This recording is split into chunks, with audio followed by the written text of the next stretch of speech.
Okay, Sally, you ready to go out? Yeah, you look ready.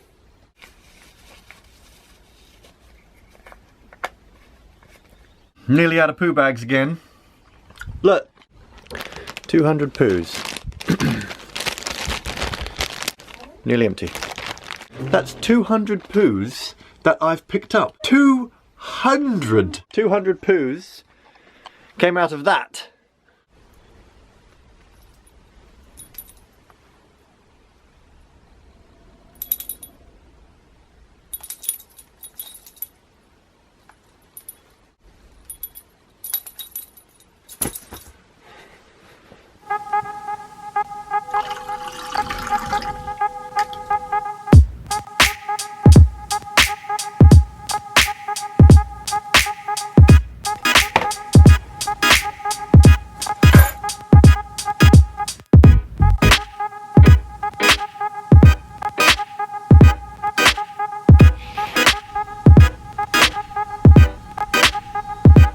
I'm recording now, okay? Recording now. Zip, look, through the key. Nice sunny day, so I thought I'd do the questions out here. Not too warm when the sun goes behind a cloud though. Question from Shane Greaves. Another great vlog, Myles. Whereabouts are you moored up and what's it like? Currently I'm moored on the River Lea and it's beautiful, I love the River Lea. I think I might stay here for a while too. A question here from Sue Arlene Burry.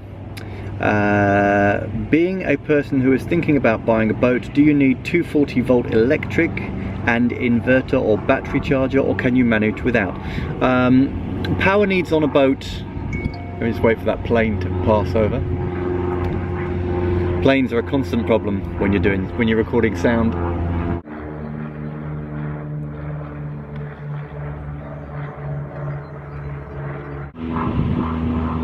Now we've got another one. Now we've got a jet and a prop plane flying over. This is great. I'll get back to your question in a minute.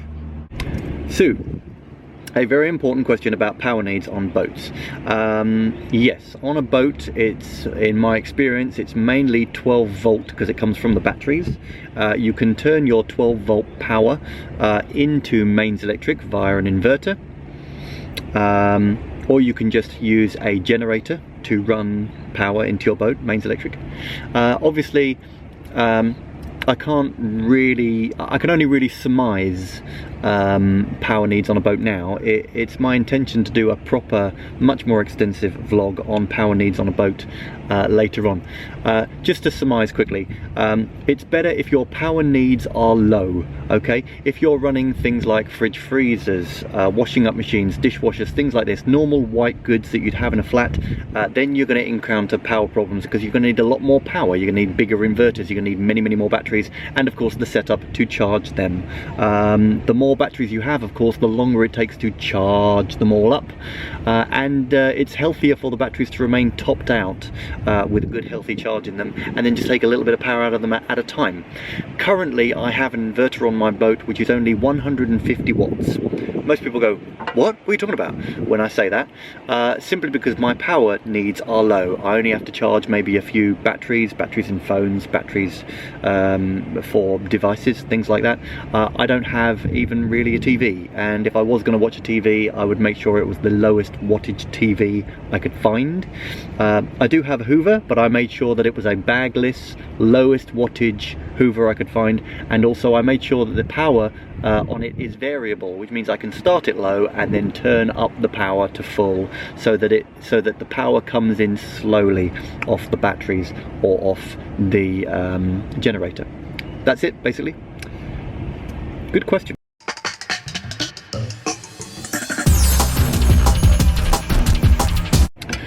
Question here from Karen Lund. We are hoping to buy a narrowboat this year.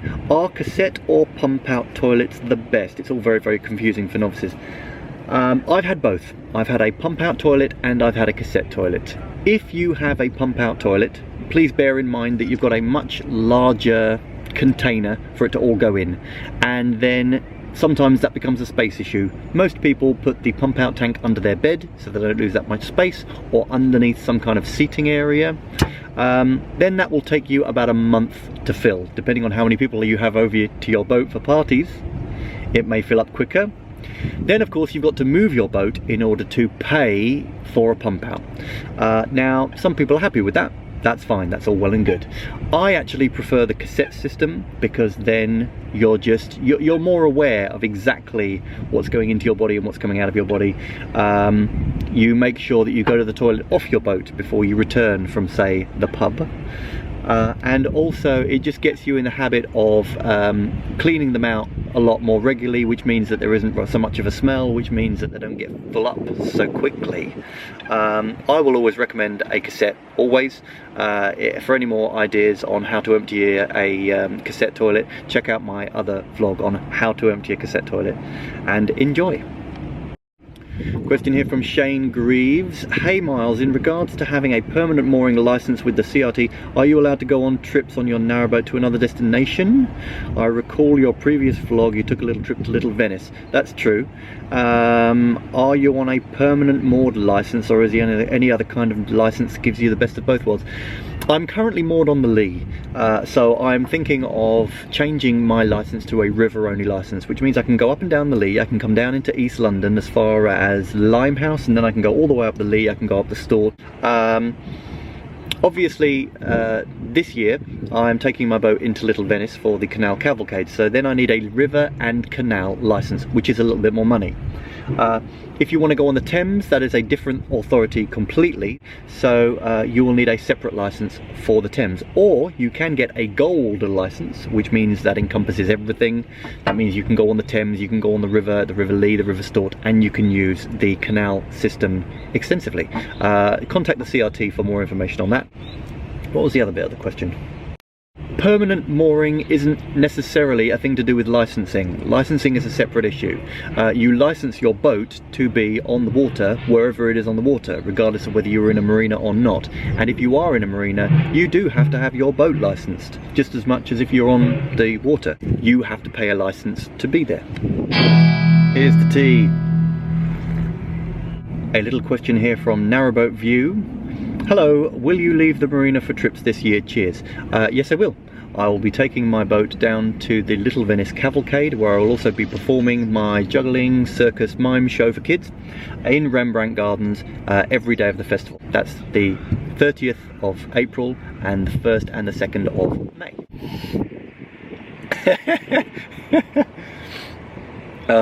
Weird.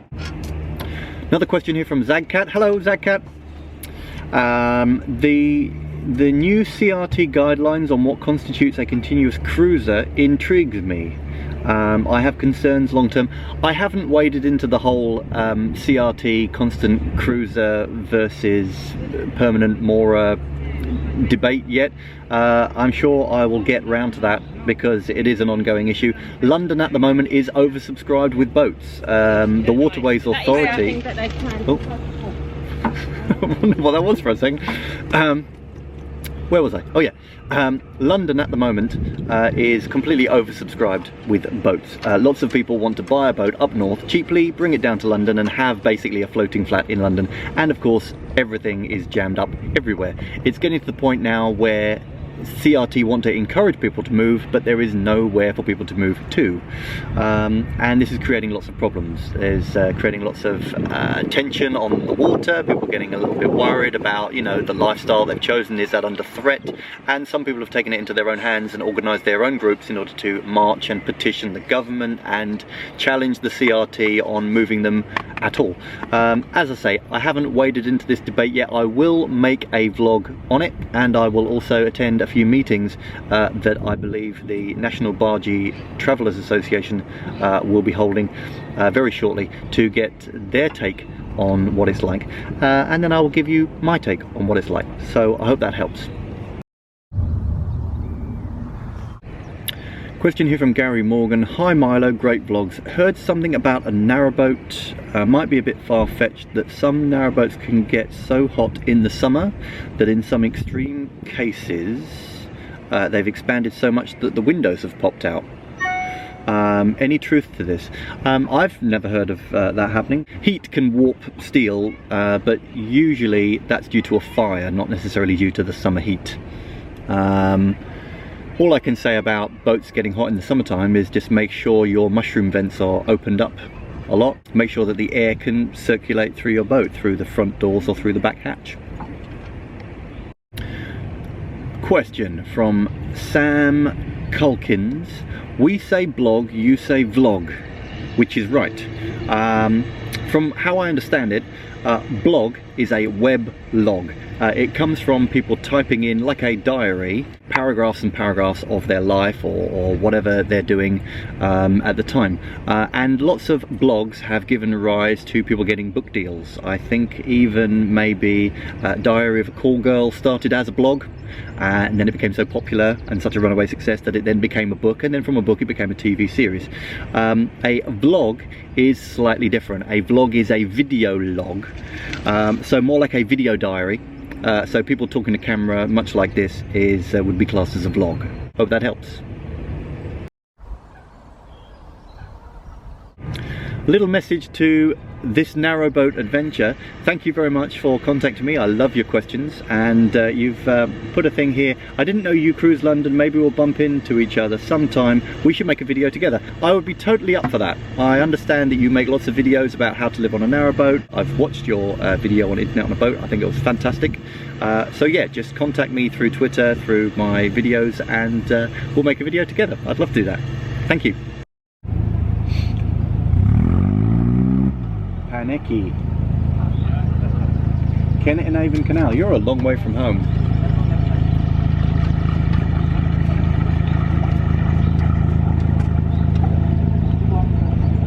You watch him, Sal. Well, that's all for the cat vlog this week. So please send me more questions via Twitter. You can send them to Twitter @Myles McDowell. And please don't forget to hashtag them catvlog. Oh, hello, Sally.